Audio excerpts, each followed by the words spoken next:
The worst betrayal inatokanga from friends, people we know. Hata si people we know, people we think we know, people we trust, people we call. Sasa tuko na mashida zetu. Hapo ndio the betrayal inatokaga. Nikiwa junkie kwa streets, I had a friend, and my friend had another friend and another friend. Juu alikuwa ule ni social, napenda kila mtu. Si kama mimi mwenye naogopanga watu, juu mambo yenye nimepitia childhood, background na nini na nini. Most of the time tukichoma, we would share stories za mashida za mwili. Juu wengi wetu base wako na hizo mashida za mwili. Kuna wale walibitikanga wakaumizwa kichwa, kuna wale walibitikanga kuna mkono functioning, kuna wale walibitika, yani kila mtu ako na shida yake hapo. Na tunajuanga hizo mashida sana sana saa zile kuna baridi. Juu saa hizo ndio mwili inaamkaga, unaanza kuumwa na kila mahali. So this friend shared a story ya mwili yake na huko ndani. Alijipatanga kwa mashida fulani after giving birth, na akafanywa operation. So kuna vile hiyo tumbo yake ukiguza tu haizi survive. Tukakaa tu vizuri, si we are friends taking care of each other. Lakini one day like a friend wakosanaga na one of the friends. Kukosanaga ilikuwa ile kukosana tu ya kiujinga, si kitu inge lead to death. Lakini this is what happened. After kukosanaga, the kasichana was attacked by the girlfriend, by the husband and another friend ya husband. And the worst part was, walimchangamkianga kwa hiyo tumbo. Alikuwa amewaambia iko na mashida. Wakampiga mateke. Base tu. Mabeshte wanaangalia tu. Najua mademu walikuwa mabeshte sana. So kuna vile. And then kama wengi wenye walikuwa hapa walikuwa wanajua ati huyu demu ako na shida ya hiyo tumbo, most of them would have stood up and kutetea hiyo demu, ambia yenyewe hamfanyi poa. Lakini most of the people wenye walikuwa hapo hawakuwa wanajua hiyo demu anakuaga na mashida zake. And the demu was beaten up. After 3 to 4 days akakufanga. This is what happens tukiamini watu sana. Nafikiria mtu ni beshte yako, unashare stories zako zote, za ndani mpaka za familia, sijui mpaka za nini, mahali umewahi enda, sijui mahali ulifanya.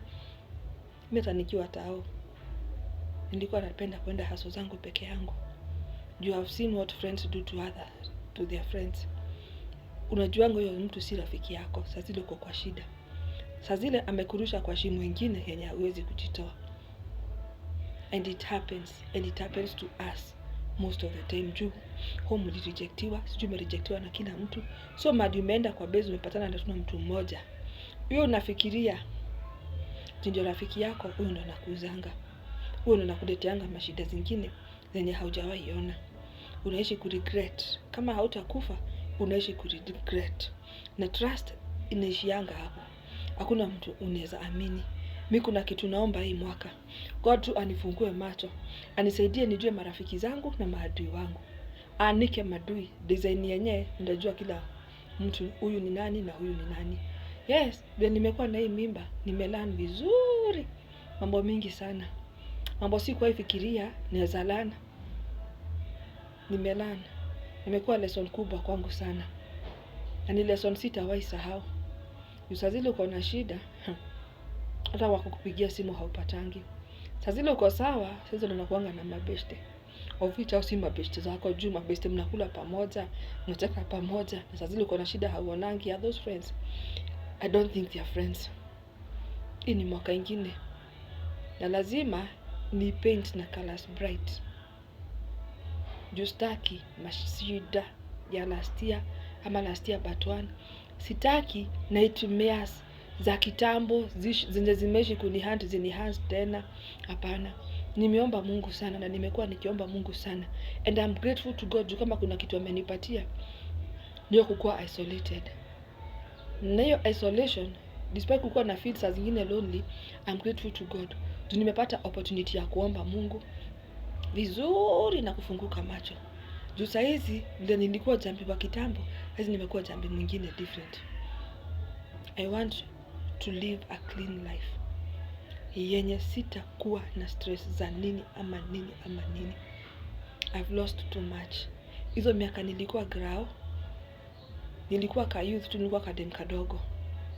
Nikiacha drugs, mtu umeanza drugs ukiwa na 20 years, umeacha na 30 something. Hiyo gap, siku slay, naonaga watu wakislay. Sikuvaa hizo mango smart, naonaga hiyo rika ikivaa.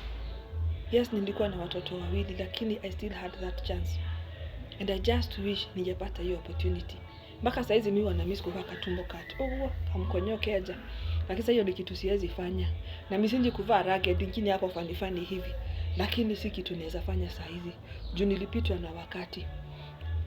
Na hiyo time ningefanya hivyo, I was busy grau. Nikihasolia staff. Kitu mpaka saizi nasikiaga tu vibaya nikikumbuka. Lakini all in all, we are told by God to give thanks to God for he is good and his mercy endures forever. Mimi at least niko sober, at least niko uhai. Juu nikifanya hesabu ya wenzangu wengi saizi hawako. So at least I have a reason bado to ngangana, nikijuanga aje kesho will be better than today. My tomorrow must be greater than today.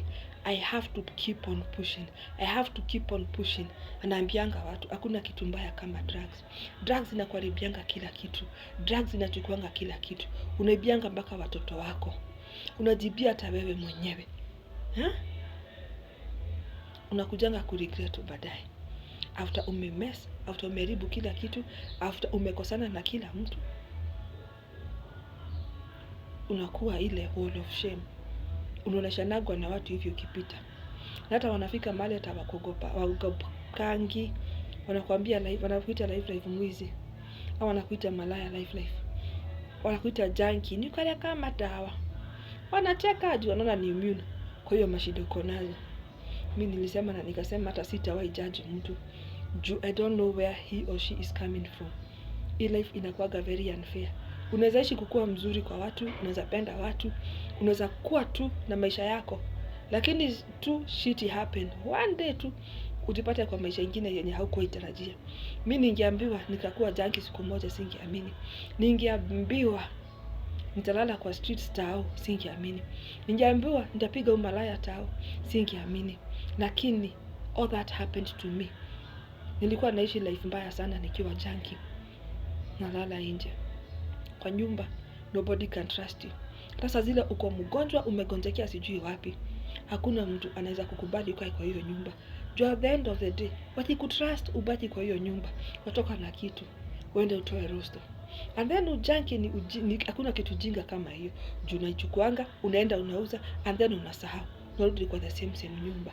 Mimi si mara moja ama mara mbili nimeacha hata mtoto. I remember niliachaga my son akiwa sijui na 1 week. Na nikaendanga. Our last born had to take care of my son. For karibu 1 week. Na sishtuki, na sijutinanga maziwa mingi. So, hata nikislay huko utahau, hakuna mtu anajua ati kuna mtoto nimeacha kwa nyumba. Hiyo life mimi ilinimess. Kupitia juu ya gate. Vituko zingine za kishetani. Usuhirira matatu. Ndikari hiyo waja kihiwiho. Mpaka unakaanga hivi unajiangalia unashindwa Mungu wangu. Vituko zingine ni mimi nilikuwa nafanya. You saizi most of the things nilikuwa nafanya siwezi fanya. Mimi hata giza sitakagi inipate nje. Giza, duma. Mimi kuniambia niko kwa barabara saa moja unanikosea. Sitakangi. Nilipata uoga ingine yenye sijawahi elewa. Mimi hata tao saizi na nilikuwa nazunguka tao mzima. Na usiku wa manane. Saizi ukiniambia nichukue tawata saa 2 inakuwaga ni stress. Juu mambo yenye nilikuwa nafanya hiyo time nikitumia drugs. Tulikuwa two different people. Huyo wa drugs alikuwa mtu different na Jambi sober. Jambi wa before mwenye nilikuwa nikiwa mdogo mwenye nimegrow na yeye, huyo alikuwa Jambi wa kando, Jambi sober. Jambi alikuwa anajipenda, Jambi alikuwa anajielewa, Jambi who had plans za future and everything. Jambi wa madawa alikuwa Jambi don't care, Jambi mo maraya, Jambi moisi. Jambi chokora na hilo finadara maka. Jambi mwingine sasa mwenye nimekuwa huyu sasa Jambi. Nimekuwa jambi mwingine mwenye hajielewi, mwenye hajitambui, mwenye tu hata sijui, I don't know. Jui maisha naishi kama ni yule jambi wa bere fiu haria, sinjakuwa naishi. Lakini sasa naishi hii maisha juu ya hizi drugs nilitumia. Hii kitu hapa inaitwa drugs ili intervene na maisha yangu vibaya sana. Na sijui kama nitawahi recover. Kama saizi niko 40 years, kama sijawahi recover, I don't think I will ever recover. Ndio maana naona mtu akianza drugs na mhurumia na kwambia, "Oi, if only you know." Ile mambo utajiletea. Hawezi jaribu kurisk. Utaharibu kila kitu. Mi tao usiku nilikuwa naijua yote. The junkie nilikuwa najua tao mzima. Saizi ukinituma tao, uniambie jambie na mahali fulani, mi sijuangi. Hata direction nendanga nikiulizia, na ni place nilikuwa naenda kuhaso. Nikiambiwa kai, mi hata huwa sielewi. But all in all, niambiwa give thanks in everything. Lakini najiulizanga, God, rada yako ilikuwa gani? Nipitie hii mambo yote. Niteseke hiyo kuteseka niliteseka. And then do you mimi bado ati niko soba na bado nateseka. Naangalia wenzangu ground na vile wanateseka. Inaniuma zaidi. Hakuna kitu naweza fanyia mtu. Hii grace ya kukua soba, only God can give us. Believe it or not. Unaweza kuwa watu wenyu wana fasting day in day out, lakini bado utakaa junkie. Unaweza kuwa umepelekwa rehab mpaka South Africa, lakini bado ukitoka South Africa ukikuja unarudianga drugs. I have friends wenye wanaendanga Dubai. Na Dubai hakuna drugs. Anaendanga huko job, anakaa for 6 months, anakuja Kenya. The one mwezi yenye amekuja Kenya, atumianga hizo pesa karibu zote zenye alipata hizo miezi 6. And then akirudi tena anarudi back at one. Hiyo ndio imekuwa lifestyle yake. Hii tu grace ya Mungu yenye alinipatia. Ndio maana natumiaga daily nikwambia watu, addiction ni kitu mbaya. Na saizi drugs ziko kila mahali Kenya. Let's take care of our children, let's take care of our loved ones, especially hizi ma high schools. Saizi ni kubaya. Saizi ni kubaya sile kama time ya kitambo. Time yetu drugs ilikuwa ni ile chini ya maji. Lakini saizi hakuna mahali hakuna drugs. Saa hizi iko kila mahali. And then zimekuja types different. Mpaka dawa za mento, you can imagine mtu anazitoa kwento, anakuja kuzia watu. Hizo matap tap. Wanatumia, unakuwa kikafisi ogu. Juu, number 1 ni kitu ni ya mtu chizi. And then we ni normal. Haiwezi function vizuri. Lazima ukue kigege in a way that kila mtu ata notice huyu amekuwa zombie na hakuwa hivyo. I don't know what watu wengi who crave wakiwa na pot, lakini believe it or not, me crave papers. Kama saizi mahali zimenifika, hata sisikii kujitoa kwa mdomo. Nasikia tu nizitafune. But hizi kuna tamaa zinatoa. And especially nikikula. Ama nikiongea sana. Nimekuwa mpaka ni aibu. Uginyaga hini. Kitambo nilikuwa natafuna people daily. Nikatafuna people daily. Kazaidi yangu na mother fulani hapo. Akanijamshianga omena na sijui aliyekaa kanini. Akanipatia maji nikakunywa. Hiyo craving ikaisha. Saizi kurudi. Tena sitanuka kwa sababu mara atabi. Vitabu zenye zote nilikuwa nimeenda nazo training. Saizi nimezikula zote. You can see hiyo. Hii ni aquarium. Haina hata pages, you can see. Zimetoka zote. Business yo diraria thiko hizi. Nazikula in a way that hata sielewi. Lakini all in all, najua aje kila kitu itakuwa sawa.